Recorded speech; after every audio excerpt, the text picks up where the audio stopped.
Magandang araw mga bata! Kamusta kayo? Naway nasa mabuti kayong kalagayan. Ang ating pag-aralan ngayong linggo sa Araling Panlipunan 1, Quarter 4, Week 5 ay tungkol sa kahalagahan ng estruktura at mga pagbabago nito. Handa na ba kayo matuto mga bata? Tara na! Makinig at matuto kasama si Teacher Christine.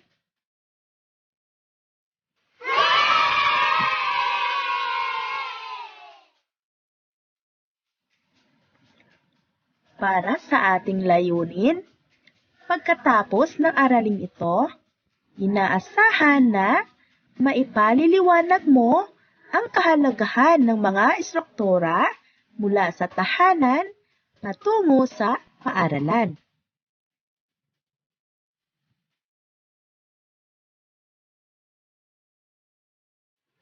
Mga bata, tingnan ang dalawang larawan. Ano ang naiiba?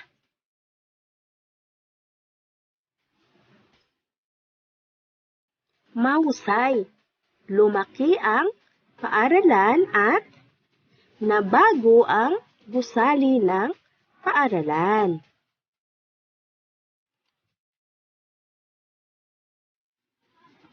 Natukoy mo sa nakaraang aralin ang mga estrukturang nadaraanan mo mula bahay patungo sa paaralan.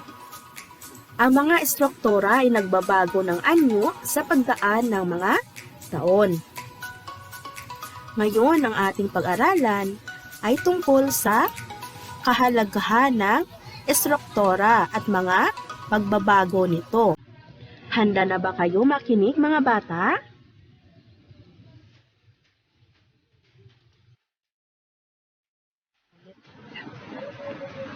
Para sa ating balik-aral, magbigay ng mga uri ng sasakyan na karaniwang ginagamit mula bahay patungong paaralan.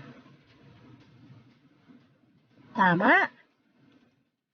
Bisikleta. Sino sa inyo nagbibisikleta papasok sa paaralan? Kapag ang bahay mo ay hindi gaanong malayo, pwede ka lamang magbibisikleta papasok sa paaralan.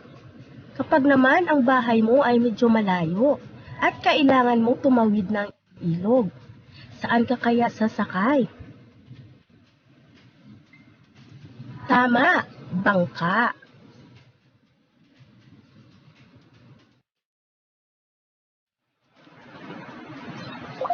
Sumasakay tayo ng jeep papuntang paaralan kapag medyo malayo ang ating bahay sa paaralan.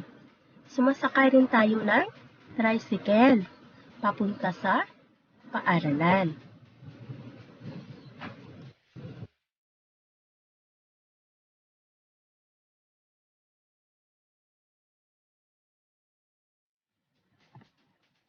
Ang mga estruktura ay nagbabago ng anyo sa pagdaan ng mga taon. Maaari din naman na ang mga ito ay madagdagan o mabawasan.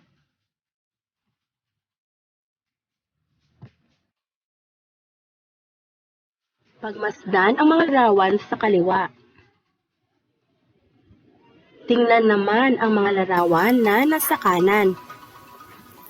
Ano ang nangyari sa mga nasa larawan sa kanan? Tama, may mga pagbabagong nagaganap sa mga estruktura. Katulad ng bahay ay lumaki.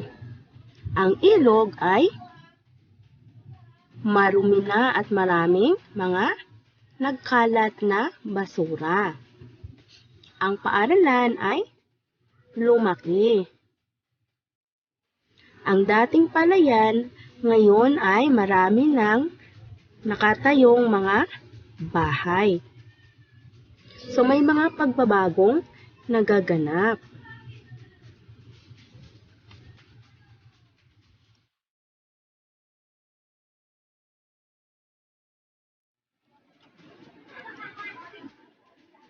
May mga pagbabagong nagaganap sa mga struktura at mga bagay na nadaraanan mula sa bahay patungo sa paaralan.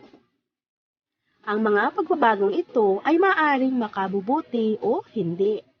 May iba't ibang dahilan sa pagbabago ng mga struktura. Isa rito ay ang umunlad ang pamayanan.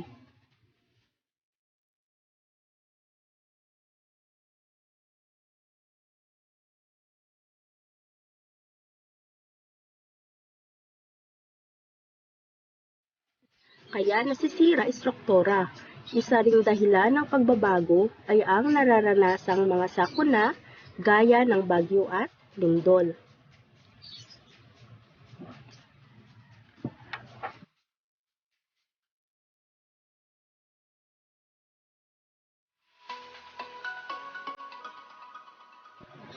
Para sa pagsasanay, lagyan ng check kung ang dalawang larawang magkatabi ay may pagbabago at X naman kung wala. Bilang 1, tingnan ang dalawang larawang magkatabi. Ito ay larawan ng paaralan. May pagbabago po ba o wala? Tama.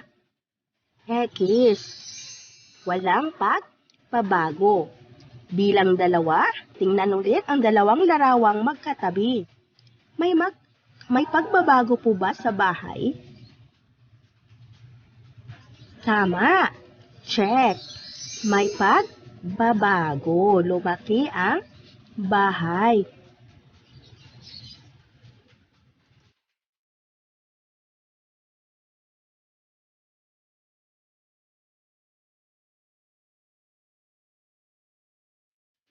Bilang 3, tingnan ang dalawang larawang magkatabi.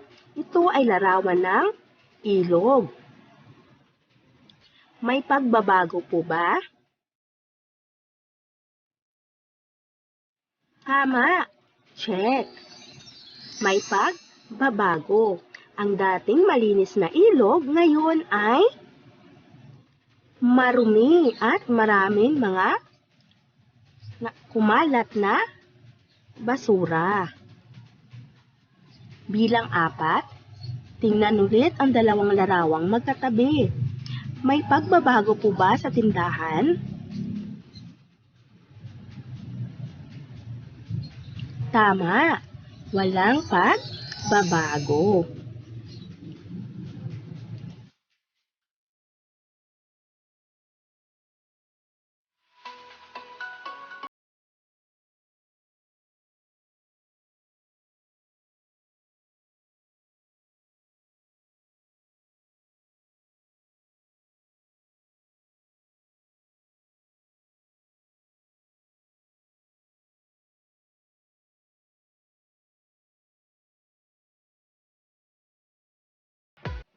Bilang 5, tingnan ang dalawang larawan ng tulay.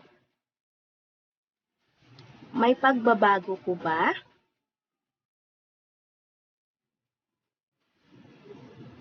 Tama. May pagbabago. Ang sagot ay check.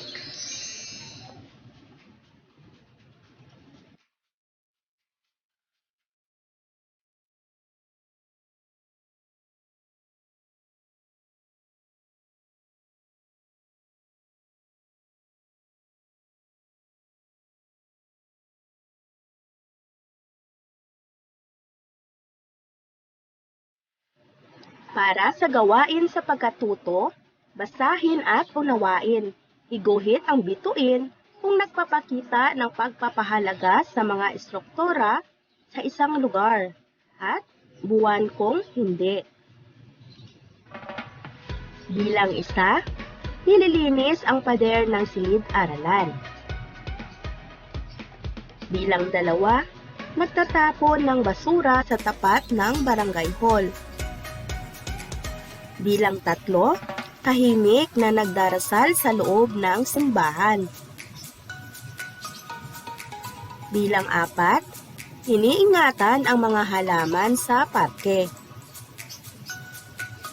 Bilang 5, nagkakalat sa kalsada.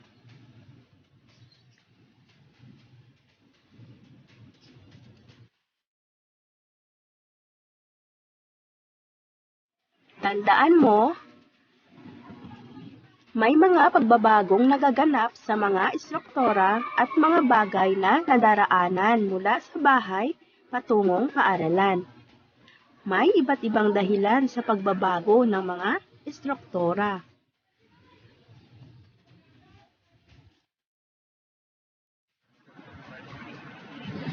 Maraming salamat sa panonood mga bata! At laging tandaan, kailangan ang pag-iingat sa labas ng bahay upang maiwasan ang disgrasya habang naglalakbay. Hanggang sa muli, paalam!